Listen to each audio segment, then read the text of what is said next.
Hi, I'm Louis Maruwasa and Maruwasa on Point. And today I'm going to speak about rice. I was watching the CNN report about rice imports in Africa, and I think it's crazy that in 2017 Africa imports rice. 54 countries unable to produce enough rice to sell to each other.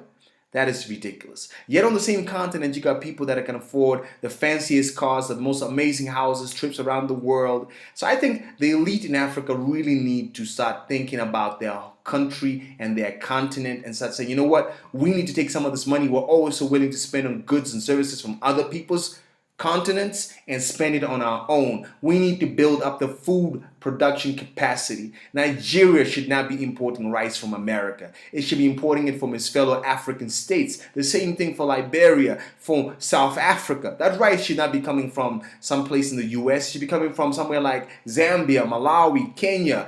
It should be coming from domestic resources. This not only stops these countries hemorrhaging foreign currency out of the continent that is very hard for them to earn in the first place, but it builds up a local trade. It builds up the local economy. It builds up jobs.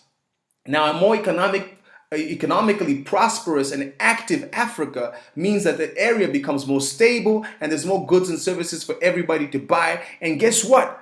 People of the elite, there's more money to be made from the opening of businesses catering to the greater disposable income that people start to accumulate. So in other words, you running after London improves the lives of the British. It does not improve the lives of your fellow citizens.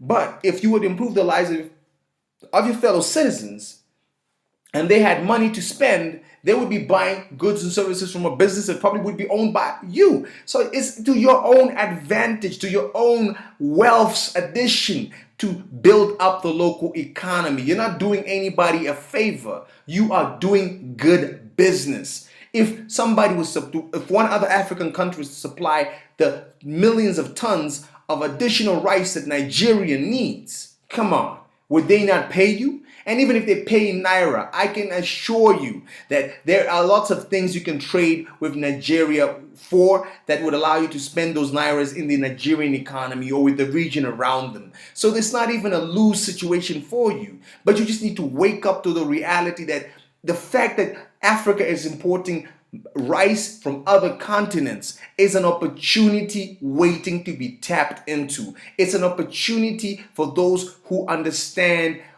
where this could lead. It could lead to massive, massive profits if you're smart. It can lead to whole new brands, to whole new derivatives produced from the rice crop.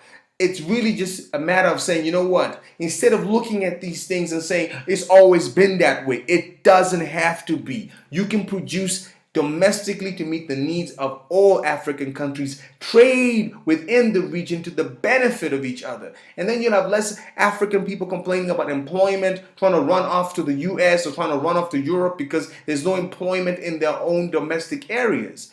You could change that. And one of them is by simply growing more rice. Imagine that. That's simple. Just grow more rice.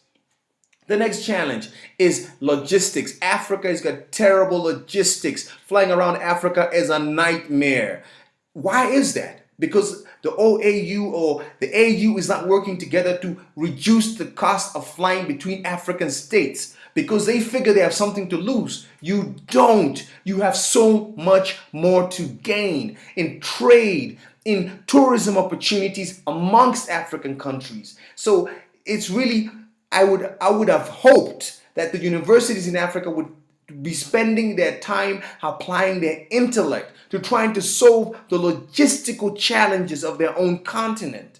To say, hey, listen, how do we, if we get together as the universities in Nigeria, universities in South Africa, universities in Kenya, universities in Zambia, to say, let us solve the logistical issues of our continent with innovative processes, innovative technologies that we invent, that we create, that we think of. Not only will the money that is made as profit for taking advantage of those new opportunities and technologies come back to Africans. It will employ people. It'll make you richer. It'll make your neighborhood stable. It will put you in a position where you live in a richer and wealthier country that is developed.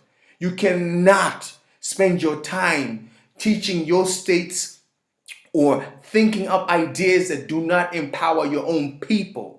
The point of universities really is not just to educate people on a body of knowledge, it is to apply it for the benefit of the society that it is within, or the continent or the country that it is within. So I think on some level, our universities on the African continent are failing Africans because they're not out there solving problems. They're not out there getting together, working together to figure out solutions to the biggest challenges on the continent. They're not pooling resources, they're not pooling minds, and they're leaving a situation where an opportunity, yes, it is an opportunity. The logistical challenge in Africa is an opportunity for the smart, the brave, the intelligent, and those willing to risk their investment dollars in uncalculated risks to make a good profit.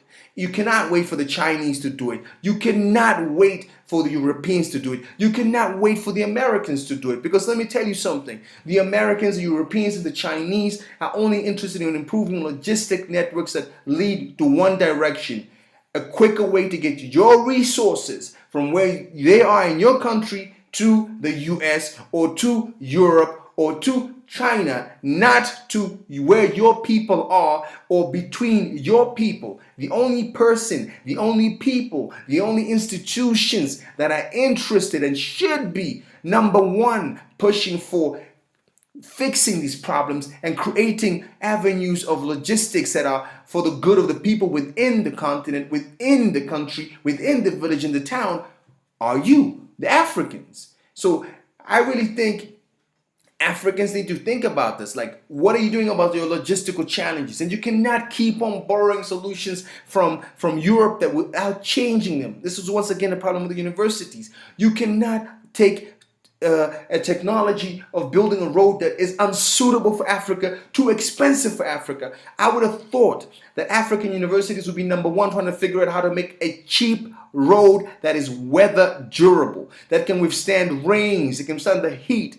it can withstand the mud that we face in Africa. But they're not doing that. They're sitting around just teaching people human resources, project management, and they think, well done, I've done my job. No, you have not. If you cannot solve the problems of your own country, your body of knowledge is worthless. It's useless. You are not worthy of being called a university. Look at the guys in the States. Their universities are solving problems. They're creating solutions. Look at MIT. They're creating solutions that are solving their countries and the world's problems. That is your job out there, universities of Africa, not to sit around and say, well, we teach people operations management. No, that's not good enough. Solve your citizens' problems. And it's the same thing like I'm talking about the rice. We need to talk about the investors in Africa, the African investors who live there and are from different parts of Africa. What are you doing?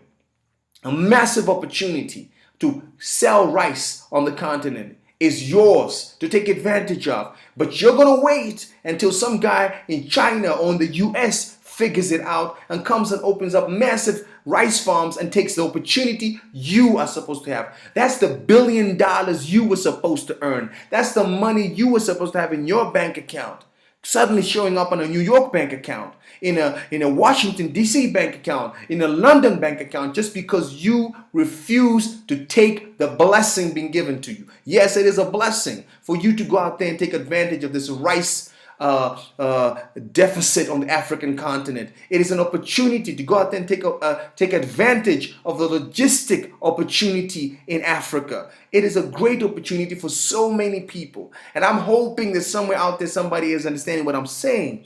That listen, stop framing these things as problems. They're not problems. They're opportunities. And the opportunities that the first people who should take advantage of them should be is you, the African who's on the continent. You cannot keep on waiting to be subservient to other people's visions and dreams about your own continent. It's not the way to go. You will never be able to be equal to other people if you cannot behave like an equal. So I hope that out there, there are people that are willing to go grow that rice, sell that rice, export that rice to their fellow African countries, Universities that are going to try to figure out what is the logistical problem and how to solve it with innovative technology and ideas. Put your minds to it. You are smart enough. You know how to solve these problems. Apply the ideas in your mind. Apply the skills that you've learned. It is possible for Africans to do this. It is possible to develop, to employ our own people and not always depend on somebody else to solve our problems.